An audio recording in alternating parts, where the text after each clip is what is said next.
예, 오늘 이 진을 계속 보고 있는데요. 숫고, 또 에담, 그다음 빅도라, 마라. 오늘 이제 엘림에 도착을 이제 하게 되는데, 엘림 바로 전에는 이제 요 말씀이 출애굽기 15장에 있어요. 그러니까 한번 펴놓고, 출애굽기 15장을 한번 펴놓고 보겠습니다. 출애굽기 15장. 보면 이제 22절부터 마라 사건이 나오잖아요. 마라 사건 다음에 곧바로 엘림에 도착을 하게 되는데, 여기 쓴물은 이제 독이 있는 썩은 물과 같은 그런 물이란 뜻이에요. 그러니까 이거는 아무짝에도 쓸모없는, 이제 오히려 사람에게 굉장한 해를 줄 수 있는 이제 그런 물을 상징하고 있는 거예요. 그런 물을 하나님이 정말로 먹으면 갈증이 해소되고, 또 어떤 때는 갈증 났다가 먹으면 마시면 참 물이 달잖아요, 그죠? 그런 막 그 이스라엘의 갈증을 채워줬다. 단순히 그냥 깨끗한 물이다, 뭐 이런 의도로 떠나서 그 이스라엘의 갈증을 풀어줄 만한 물이다, 이런 의미를 가지고 있어요. 그러면서 이제 하나님이 그들에게 법도와 율례를 주셨다. 그 쓴 물을 마라, 단물로 바꿔주면서 하나님이 법도와 율례를 제정해 주셨다. 법도는 이제 미리 이제 그것을 범죄를 방지할 수 있도록, 우리도 법이 있잖아요, 그죠? 교통법규, 또 살아가면서 여러 가지 도덕법, 또 실제적인 법, 이런 게 있잖아요. 이걸 법도라고 하고, 율례는 이제 죄를 그럼에도 불구하고 범했을 때 재판하는 재판법. 그래서 죄에 따라 이렇게 죄의 심판을 하는 그런 게 이제 율례법인데, 자, 이 마라에서 가장 중요한 게 사실은 26절 말씀, 26절. 그러면 여러분도 어떻게 보면 인생 살아가면서 이제 쓴 맛을 보잖아요, 그죠? 쓴 맛을 보는데, 그런 쓴 맛과 같은 우리의 인생이 정말로, 단맛이라고 하는 것은 행복이 있고 기쁨이 있고 또 기대가 있고 소망이 있는, 이제 비전이 있는, 이제 꿈이 있고 내일이 기대되는 그런 거잖아요. 이제 그런 인생으로 바뀌기 위해서는, 그런 축복의 사람이 되기 위해서는 26절에 중요한 말씀 한 가지를, 하나를 툭 던져놓고 이제 여호와 라파 하면서 엘림이 나오거든요. 자, 26절 한번 읽어보겠습니다. 시작. 이르시되 너희가 너희 하나님 나 여호와의 말을 들어 순종하고 내가 보기에 의를 행하며 내 계명의 귀를 기울이며 내 모든 규례를 지키면 내가 애굽 사람에게 내린 모든 질병 중 하나도 너에게 내리지 아니하리. 나는 너희를 치료하는 여호와임이라. 아멘. 여기서 가장 중요한 단어는 순종이란 단어예요. 순종. 그러니까 하나님의 은혜의 역사에는 항상 보편적인, 일반적인, 믿지 않는 사람들에게 주시는 일반 은총 말고요, 특별한 구원받은 하나님의 백성들에게 도와야 주시는 은총에는 반드시, 축복에는 우리의 사람의 순종이 필요하다. 그 순종은 절대 믿음이 없으면 할 수 없다. 그러므로 믿음과 순종은 동의어다라고 해도 상관이 없어요. 같은 의미입니다. 그래서 반드시 믿음이 있는 사람만 순종할 수 있어요. 믿음 있는 사람만. 그러니까 믿음이 없는 것은 반드시 언젠가는 어떤 그 사람과의 어떤 의견이나 여러 가지 뭔가의 충돌이 생기면 반드시 대적으로 나타나면, 대적으로. 여러분들이 가정 안에도 이런 서로 간에, 부부 간에, 부모 자식 간에 대적하는 게 없어져야 되거든요. 그래서 무엇보다도 가장 정말로 여러분이 받아야 될 복 중에 하나가 평안회복이에요. 평안회복. 그거는 이유가 없어요. 여러분 아무리 돈이 많고 자식들이 잘 나가도 그 자식들 간에 서로 다투고 이렇게 싸우고 뭔가 갈등이 생기고, 뭐 부모 마음은 한순간도 편할 수가 없어요. 똑같습니다. 하나님도 여러분들이 지금처럼 이렇게 화목하게 서로 이렇게 좀 이해해주고 용납하고 이렇게 좀 이렇게 사랑해주고 또 서로 격려하고 좀 화이팅 해주고 또 좀 모자랄 때는 좀 채워주고 또 때는 힘들어할 때는 좀 용기를 복돋아주고 좀 세워주고 하는 이런 복된 관계를 보면서 하나님이 얼마나 기뻐하실까. 여러분 부모된 입장에서는 여러분 자녀들의 그런 모습을 보면 흐뭇하고 그냥 뭔지 밥 안 먹어도 배부른 거잖아요. 우리 하나님도 똑같아요. 우리 교회에 지금도 평안하지만 이 평안이 계속되고 또 더 강하게 평강의 그 영향력 아래 어떤 어둠도 틈 못하는 은혜가 있기를 바라고 여러분 가정에도 이 복이 흘러가기를 축복합니다. 그러니까 여기에는 반드시 이런 순종 믿음이 필요하다라고 하는 말씀인데 자 그러면 지금 먹을 물이 없는 거잖아요. 그 물은 굉장히 이렇게 사람에게 이렇게 해가 되는 지금 이게 정상적인 물이 아니잖아요. 오염된 물이잖아요. 이 물은 말씀을 상징하는 거거든요. 말씀을 상징. 그래서 여러분 하나님의 말씀을 어떻게 순수하게 이 당시에 이 말씀을 한 의도를 알고 그 사람들에게 했던 그 말씀의 의도대로 나에게도 하나님 말씀하신다. 그러므로 그 말씀에 내가 아멘 할 수 있는 이렇게 순수하게 말씀을 받을 때 그 말씀은 우리의 인생을 달게 만든다 이 말이에요. 우리의 인생을 인도하시고 또 함께 하시고 동행하시고 기쁨을 주시고 이런 형통한 길로 인도하신다라고 하는 거죠. 그런데 이게 이제 오염이 돼버리면 말씀을 받는 우리 신앙의 관계가 오염이 돼버리면 이게 굉장히 이제 트러블이 생겨서 마실 물이 없으니까 짜증나잖아요. 그러니까 신경질 나는. 그런데 여러분 신앙생활은 말씀을 막 받을 때 사람이 굉장히 말씀은 풍요롭게 하거든요. 사람을 영의 양식이니까 막 먹으니까 배부르잖아요. 그럼 뭐 배부른 사람은 아무리 맛있는 걸 갖다 줘도 또 안 먹잖아요. 그죠? 배부른데 뭐 그게 뭐 배고플 때는 막 그냥 3일만 굶어도 훔쳐서 먹지만 배가 부르면 그 별거 아니거든요. 그러니까 우리가 하나님의 말씀으로 영원히 배부르면요. 세상 것들 별로 그렇게 중요하게 여겨지지 않거든요. 그렇게 세상에서 잘 나가는 사람 그렇게 뭐 부러워지도 않거든요. 이게 왜 자꾸 그런 것들이 눈길이 가고 저 사람들은 저렇게 사는데 왜 난 이럴까라고 하는 그 소외감과 비교의식, 열등감 이런 쓴뿌리가 작동을 하느냐. 결국은 가만히 보면 생명의 말씀을 먹지를 못하고 있구나. 그러므로 내게 하나님의 말씀에 결핍이 생기는 거예요. 그러니까 영이 말라가는 거죠. 하나님의 영, 성령이 충만해야 되는데.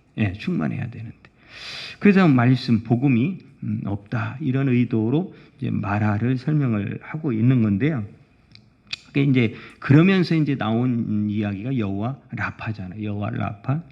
이 여호와 라파는 이게 무슨 뜻이냐면 조금 더 이제 이 원어는 이게 사실은 상형 문자예요. 상형 문자.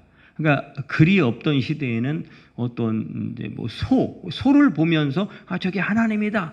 이런 식으로 어떤 형상을 놓고서 저게 뭐다라고 하는 그런 상형 문자가 있어요. 그것을 조합해서 하나의 글이 나오는 거거든요.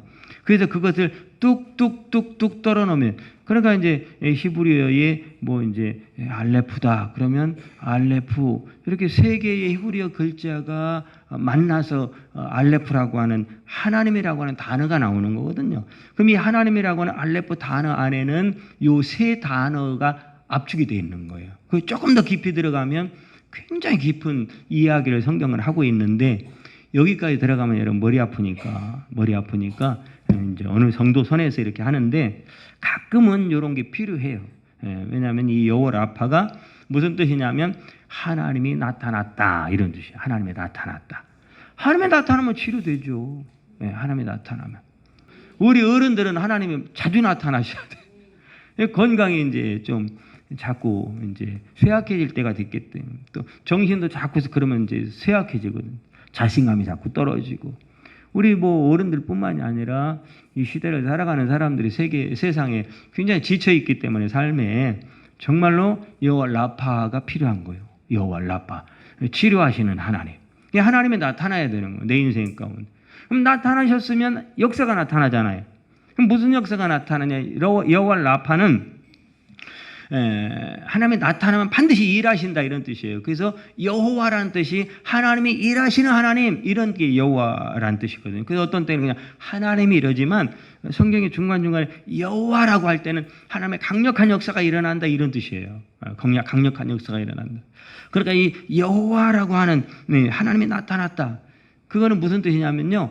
머리와 입이 치료된다 이런 뜻이에요. 하나님이 나타나면 내 인생에 먼저 생각이 바뀝니다. 생각. 잘못된 생각이 치료돼서. 그러면 그 다음 뭐가 치료된다고요? 생각이 바뀌니까 나오는 말이 치료되죠. 입이 치료되는 거예요. 그러니까 우리가 다 이렇게 말하는 거 보면 은혜스러운 말, 또 감사한 말, 남에게 용기를 북돋주는 말, 서로 사랑하는 말, 뭔가 따뜻한 말 이런 게 다 성령의 말이거든요. 이게 다 뭐예요? 성품에 관한 거거든. 이 안에서 무엇이 나오는가? 성령이 있으면, 성령이 계시면 그런 것들이 나온다라고 하는 거예요. 그러니까 우리의 입이 치료되니까, 그러니까 무슨 말이 나와도 사람을 기쁘시게 하는 말.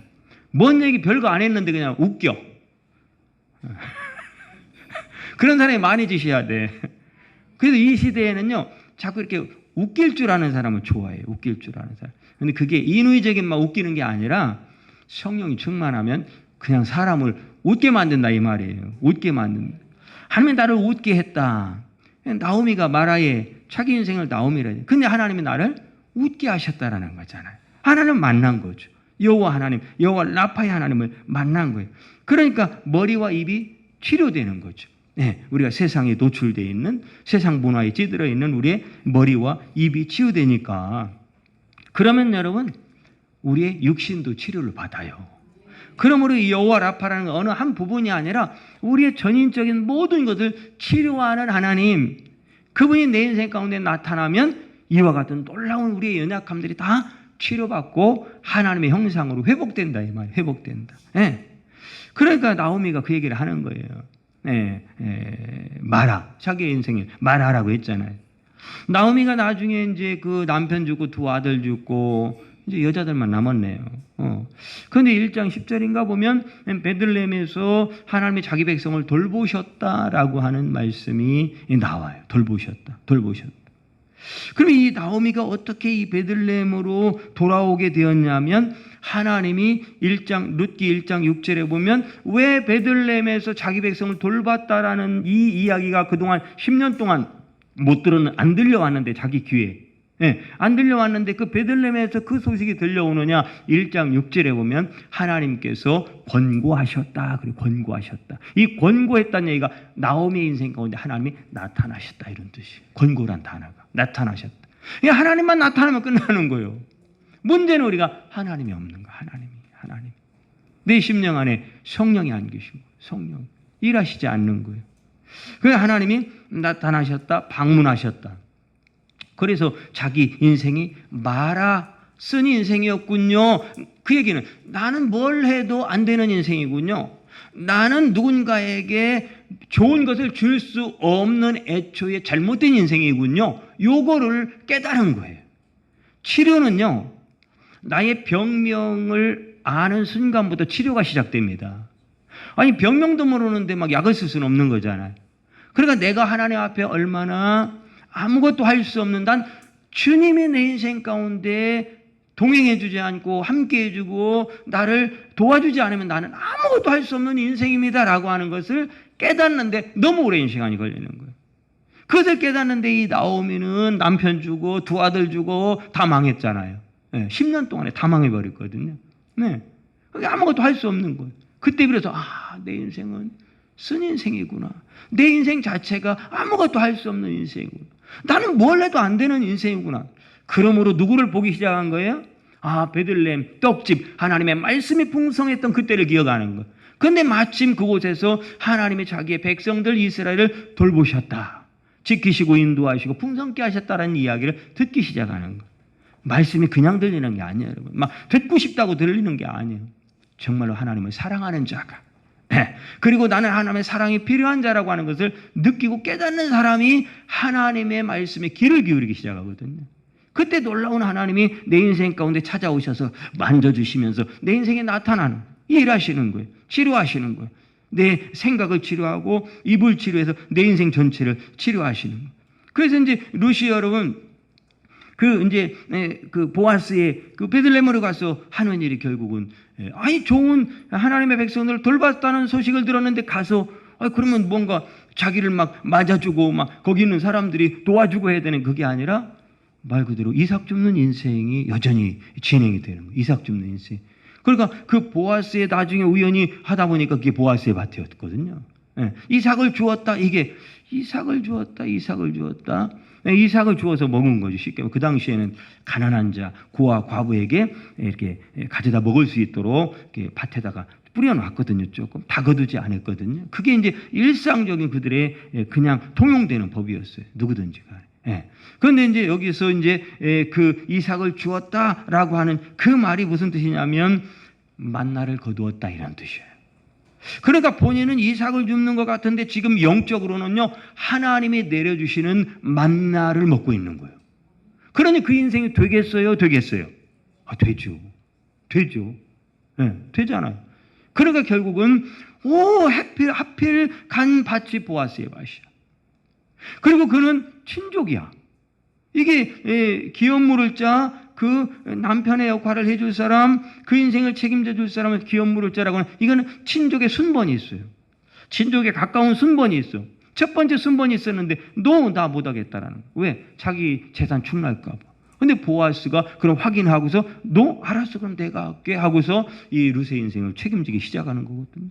그럼 여러분 보아스가 책임졌습니까? 아니죠. 하나님이 보아스로 하여금 책임지게 하신 거죠. 이게 하나님이 나타나서 일하시는 놀라운 하나님의 역사다. 그게 하나님의 방문, 찾아오심. 그래서 여러분 신방은 하나님이 왜 신방이라는 걸 시킬까요? 신방은 목사가 가는 게 아니에요, 여러분. 그러니까 자꾸 뭐예요? 아니 사람 자기 집에 오는 거 좋아할 사람이 있어요, 없어요? 요즘에 없습니다. 그게 신방도 안 받으려고 그래요. 그런데 여러분 그건 세상이 주는 잘못된 개념이고, 여러분 목사가 가는 것 같지만 하나님이 가고 싶은 거예요. 하나님이 가고 싶은 거예요. 하나님 뭔가 그 가정을 축복하고 싶은 거예요. 그러니까 하나님이 안 보이니까 나 왔다 까꿍 할 수는 없는 거잖아요. 그러니까 하나님이 세운 종을 보내서 누구예요? 하나님을 대신해서 보내서 그 입술을 통해서 감동하사 말씀을 주시고 그 말씀으로 축복을 선포하게 하는 거죠. 그것을 예수님이 오신 것처럼 믿음으로 받아들이면 복인데, 이게 세상적인 가치로 아이고 청소도 해야 되고, 우리 집에 오면 또 막 다 속에 있는 거 다 볼 텐데 막 쌓아놨는데 뭐 다 끄집어내서 다 보이는 것 같은 이런 자꾸 이게 불편한 게 이 시대의 풍조라고, 풍조. 그래서 이 세대를 본받지 말라는 거잖아요. 너희는 하나님의 말씀을 기준 삼아 살아야 그게 복인데, 자꾸 세상이 우리를 속이는 그 속임에 넘어가서 미혹당하고 유혹당해서 하나님의 말씀과 배치되는 삶을 살면 그건 복이 안 되는 거죠. 복이 안 되는 거. 그러니까 지금 사람은 십자가 위에서 이 나무 한 그루를 딱 던졌는데 이게 말이 되나요, 사실은? 아니 모세한테 쓴물을 단물로 바꾼다는데 나뭇가지 하나 줘서 던져. 이게 지금 말이 되냐는 얘기죠. 여러분 원래가 우리 신앙생활 자체가 믿음의 세계는 말이 안 되는 세계예요. 뭘로 볼 때는? 내 입장에서 볼 때. 사람의 생각과 판단과 지식에서 볼 때는 절대 여러분 말이 안 되는 거예요. 그런데 모세는 순종해. 왜 그래요? 80년 훈련 받았잖아요. 그렇게 여러분 그냥 사람이 만들어지는 게 아니에요. 그냥 뚝딱 직분 받았다고 되는 게 아니에요. 그렇게 계속 또 훈련하고 재교육하고, 아니 세상에서 여러분 국가 자격증을 따면 그걸 사용하려면 몇 년에 한 번씩 재교육 받잖아요. 그런데 교회만 한 번 저기 하면 망고. 그러니까 여기에는 십자가 위에서 이루신 하나님의 그 놀라우신 나뭇가지 하나, 순종. 그 나뭇가지는 십자가를 상징하는 거거든요. 십자가. 그러니까 여러분 십자가를 만날 때, 그 나를 위해서 십자가를 죽으시고 부활하신 그 주님을 만날 때 비로소 나의 인생은 쓴물이 단물로 바꿔지는 하나님의 놀라운 복음의 역사가 시작된다라고 하는 거죠. 그리고 그 십자가 앞에 나는 죄인이잖아요. 내 죄 때문에 예수님이 죽어주셨잖아요. 그러니까 나오미처럼 내 인생은 죽을 죄로 인하여 죽을 수밖에 없는 죄인된 우리를 살리시기 위해서 예수님 십자가에 죽으셨구나라고 하는 이 십자가 복음, 이것을 알 때부터 나무 한 그루, 나무까지 하나, 이게 바로 단물로 바꾸시는, 이 십자가는 우리의 저주를 생명으로, 영생으로, 축복으로 바꾸는 거잖아요. 바꾸는 거. 예, 거기서 그것을 이루신 거잖아요. 그러면 여러분 이제 바뀌는 거예요. 뭐가 바뀌어? 아까 생각이 바뀐다 했잖아요. 그러면 그전에는 뭐 한 거예요? 다 받아야 돼, 자기가. 다 받아야 돼. 근데 그 십자가의 은혜를 깨닫고 보니까, 아하, 우리 주님은 나에게 생명을 주시기 위해서 하늘 보좌를 버리고 이 땅에 오셔서 나에게 생명 주시기 위해서 자기는 죽으셨구나라는 게 깨달아지는 거예요. 그러니까, 와, 그런데 그 하나의 감사함 앞에 또 하나의 기쁨. 나도 이제는 뭐예요? 주는 기쁨으로 사는 거예요. 주는 기쁨. 그전엔 받는 기쁨으로 살았어요. 뭐가 자꾸 생겨야 돼. 하나님 뭔가 자꾸 줘야 돼. 그래야 내 신앙이 뭔가 있는 것 같고 살아있는 것 같은데, 그게 아니라 주님이 나에게 이 주는 기쁨, 얼마나 나에게 생명 주고 자기는 죽었어도 그 하나님을 얼마나 기뻐했을까. 그 예수님 얼마나 죽는 순간까지도 나를 살릴 수 있다는 이 놀라운 이 희망과 소망으로 얼마나 기뻤을까. 죽어도 기쁜 거예요. 죽어도, 생명을 죽어도. 진짜 신앙 믿음의 사람은요, 주면 그렇게 기쁜 거야. 그래서 구제하고 선교하고 그렇게 하는 거예요, 여러분. 하나님이 주는 기쁨. 사도행전 20장 35절에 그래서 어떤 사람이 복되다. 아니, 질문한 거예요. 어떤 사람이 복이 있다고요? 주는 사람이 복이 있다고 분명하게 사도 바울이 이 복음을 깨달은 거예요. 삼천층의 은혜에서 예수님 만나고 나니까 깨달아지는 거예요. 주는 이 기쁨, 이 주는 감사, 주는 축복이 이렇게 좋은 거구나. 이렇게 좋은 거구나. 네. 그것을 바울 사도가 깨닫는 거. 이스라엘 백성들이 이제 그 이후에 다시 이제 도착하게 된 곳이 엘림이 엘림. 이 엘림에는 도착해 보니까 27절에 간단하게 나와 있잖아요. 그들의 엘림에 이르니 거기에 물샘 열둘과 종려나무 70그루가 있다. 이 70 종려나무 70그루는 이스라엘의 전체. 왜 그래요? 이스라엘 백성들이 애굽에 들어갈 때 그 요셉의 가족들이 몇 명 들어갔어요? 70명 들어갔잖아요. 그걸 얘기하는 거예요. 그게 12지파 야곱의 아들들, 여기 이스라엘 전체의 태동이잖아요. 그러니까 항상 70이 나올 때는 이스라엘 전체. 이 종려나무는 이스라엘 전체를 얘기하는 거예요. 쉽게 말해서.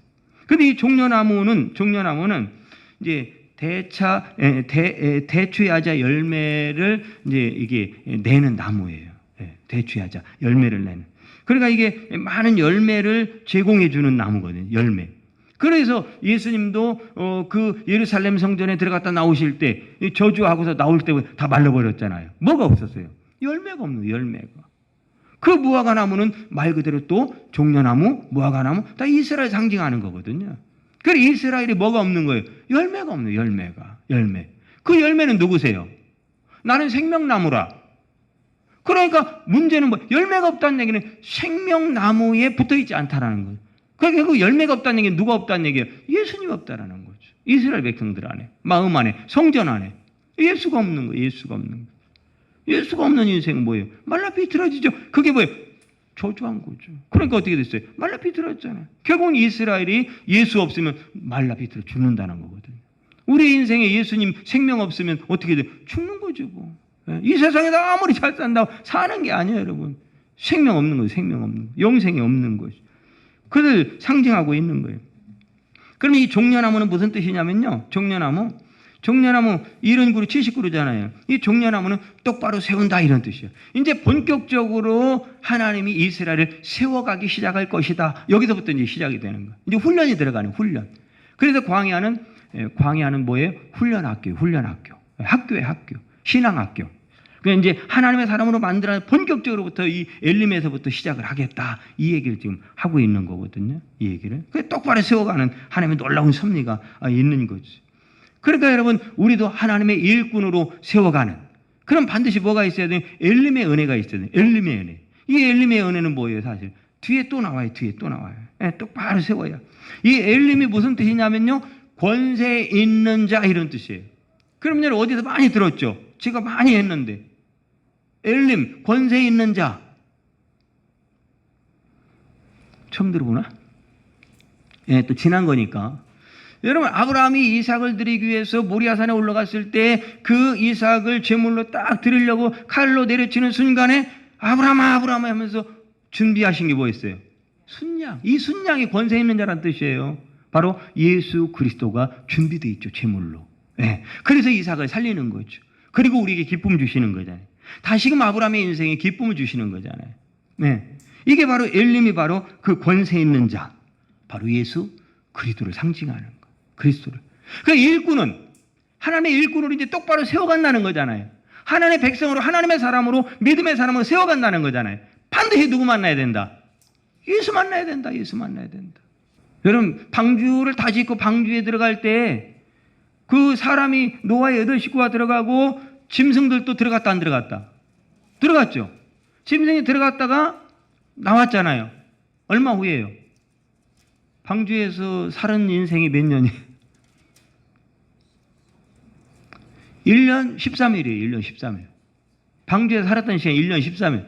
그러면 1년이 넘었다는 얘기는 여러분, 사람으로 말하면 10개월 자녀를 낳을 수 있는 시간이 지났다는 거고, 짐승들은 새끼를 번식할 시간이 벌써 한참 지났다는 거고, 그러니까 동물이 태어나도 굉장히 많이 태어났어야 되는 거예요. 그런데 여러분, 8 식구가 들어가서 몇 명이 나왔다? 8명이 나왔다. 만약에 그 암수 한 삭씩 다 들어가서 어떻게 나왔다?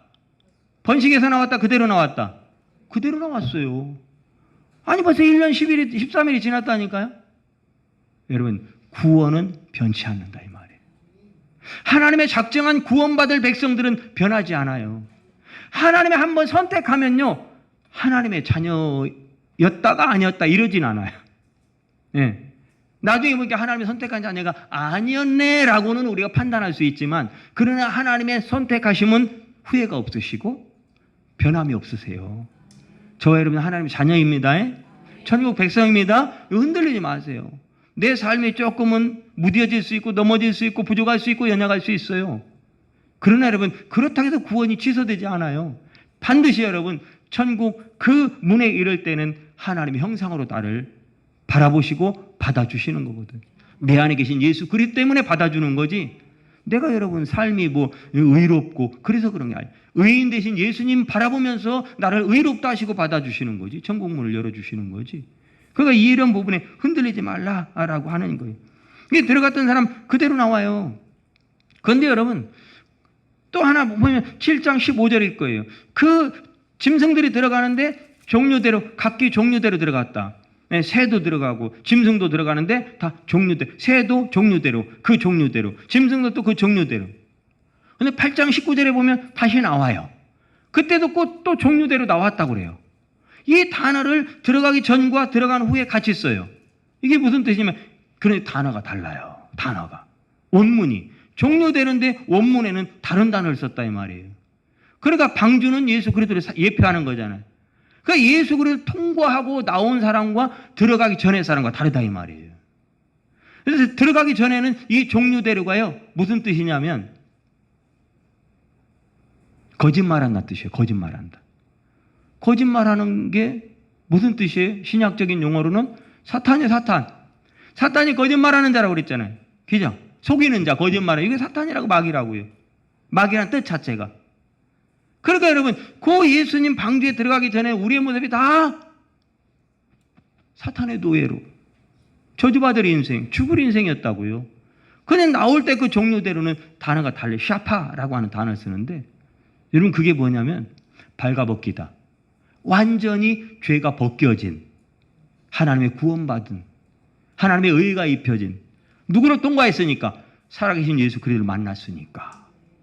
그러면 우리의 인생은요, 이스라엘의 달력은 아비벌 1월부터 시작이에요. 아비벌. 그게 뭐냐면 그 동쪽에서 해가 떠오른다 이런 뜻이거든요. 해는 하나님을 상징해요. 예수 그리스도를 상징해요.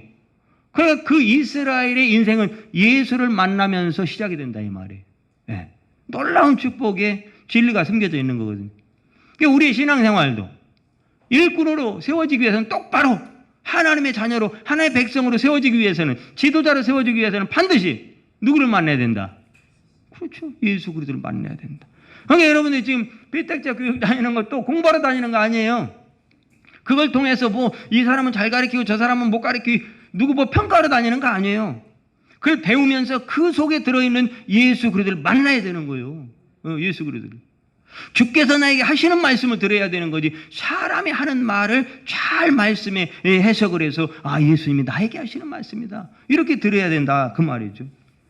자, 그러면 이 엘림은 예수님을 만나는 인생은 목마르지 않는 생수와 같은 꿈과 같은 풍성한 은혜를 누리게 된다. 이게 십자가의 은혜 아닙니까? 그게 엘림의 은혜라고요. 그러니까 물샘은 12, 바로 하나님의 통치의 완전수자. 이게 부족함이 없는 수거든요. 물샘 12은. 그러니까 이스라엘 백성들은 애초에 하나님의 백성이기 때문에 이스라엘은 원래 하나님의 다스림 안에 있으면 절대 부족하지 않아요. 절대 부족하지 않아요. 그게 뭐예요? 요한복음 15장에 네가 내 안에 있고 내가 내 안에 있으면 그 가지는 저절로 열매를 맺게 될 것이라는 거예요. 하나님이 책임져 준다는 얘기거든요. 그런데 이 하나님의 통치 다스림 안에서 자꾸 벗어나는 거예요, 이스라엘. 이게 뭐라는 거예요? 그 관역에서 벗어났다. 이게 죄거든, 죄. 하마르트야. 그 다시 이스라엘 하나님이 예수 그리스도의 십자가를 통해 다시금 돌아오게 하는 거예요. 이게 회개거든요. 유턴한다. 네. 그러니까 지금도 하나님의 역사는 회개, 돌아오게 하시는 역사예요. 예수 그리스도의 십자가 은혜를 통해서. 그래서 우리의 마음이 돌아오고 삶이 돌아오고 스타일이 돌아오고 습관이 돌아와요. 습관이. 네. 세상의 습관 가지고 계속 살면 하나씩 자꾸 돌아와요. 계속 돌아와야 돼. 하나님의 형상으로 돌아와야 돼. 그래서 이 하나님의 백성의 12지파, 이것은 결국은 이 12는 완전수거든요. 그러니까 하나님의 자녀된 그 하나님의 백성들에게, 하나님의 자녀에게 주시는 하나님의 은혜는, 그 통치하심은 완전한 은혜다, 이 말씀을 하는 거예요. 그러므로 여호와는 나의 목자신, 내가 부족하다, 부족하지 않다, 하나도 부족한 게 없어요. 이게 다윗이 깨달은 거예요. 다비드 14, 42대 예수 그리스도 만난 거죠. 예수 그리스도 상징하는 거죠. 예수 그리스도 만난 사람은 절대 하나님의 나의 목자만 된다면, 내가 그의 양만 된다면, 이 관계만 된다면 나는 부족하지 않아. 이게 바로 이런 뜻이거든요. 이런. 이게 엘림이에요. 그럼 이 엘림의 은혜를 여러분 받아야 되겠어요? 받아야 되겠어요? 이 엘림의 은혜 속에 있어야 되겠어요? 밖에 있어야 되겠어요? 안에 들어가. 안에. 엘림의 은혜. 나에게 오라. 나에게 오라. 내가 함께 할게. 내가 도와줄게. 내가 책임질게. 내가 열어줄게. 내가 승리를 줄게. 내가 기쁨 줄게. 네, 하나님이 다 책임져 주신다라고 하는 거. 그러면 여러분 27절에 보니까 마지막 권면. 그럼 엘림에서는 어떻게 해야 되느냐? 자, 읽습니다. 27절 마지막 시작. 그들이 엘림에 이르니 거기에 물샘 12과 종려나무 70그루가 있는지라 거기서 그들이 그 물 곁에 장막을 치니라. 할렐루야. 아니 왜 물 곁에 장막을 쳐? 아니 바로 옆에 물이 있으니까 그냥 거기다 장막 치라면 되잖아요. 바로 옆에 물인데. 그런데 물 곁에 치라고 분명하게 얘기해요. 이 물은 뭐라고요? 말씀을 상징하는 거죠. 항상 우리의 인생의 말씀 중심, 우리 심령 안에 항상 말씀을 사모하며 말씀을 채우고 생명의 양식으로 풍성한 삶을 살 때 이와 같은 하나님의 놀라우신 부족함 없는 은혜가 임할게 될 것이다 라고 하는 거예요. 이 장막을 쳤다라고 하는 게 바로 겸손이란 뜻이거든요. 겸손. 하나님의 말씀이 임하면 겸손하죠. 생명의 말씀이 내 심장에 들어오면 겸손하죠. 그러니까 하나님은 뭐 하는가? 겸손하게 해서 겸손한 자에게는 은혜를 주시고 교만한 자는 꺾어버리신다는 거예요. 절대 교만한 자에게 은혜를 안 주십니다. 겸손한 자가 있으면 물은 위에서 밑이 있으면 계속 흐르게 돼 있어요. 그게 땅끝 사해까지 흘러가잖아요. 쫙 헐몬산에서 흘러내는 물이 그냥 쭉 내려가니까 그 사해 죽은 땅에 그 죽은 바다로 가면서 다 그 길 옆에 있는 것을, 강 옆에 있는 것을 살려버리잖아요. 이 열매를 맺잖아요. 사시사철 12달. 부족함이 없다라고요. 이게 바로 장막은 바로 보호장막. 그 여러분이 이제 우리 비전교회 지금 이 물 곁에 장막을 친 거예요. 보호장막. 우리 하나님을 우리를 완전하게 보호할 거예요. 여러분의 가정을 완벽하게 보호할 거예요. 우리 비전교회를 완벽하게 보호할 거예요. 할렐루야. 이 완벽한 보호 안에서 참된 기쁨과 승리와 행복자로 살아가는 은혜가 있기를 축복합니다.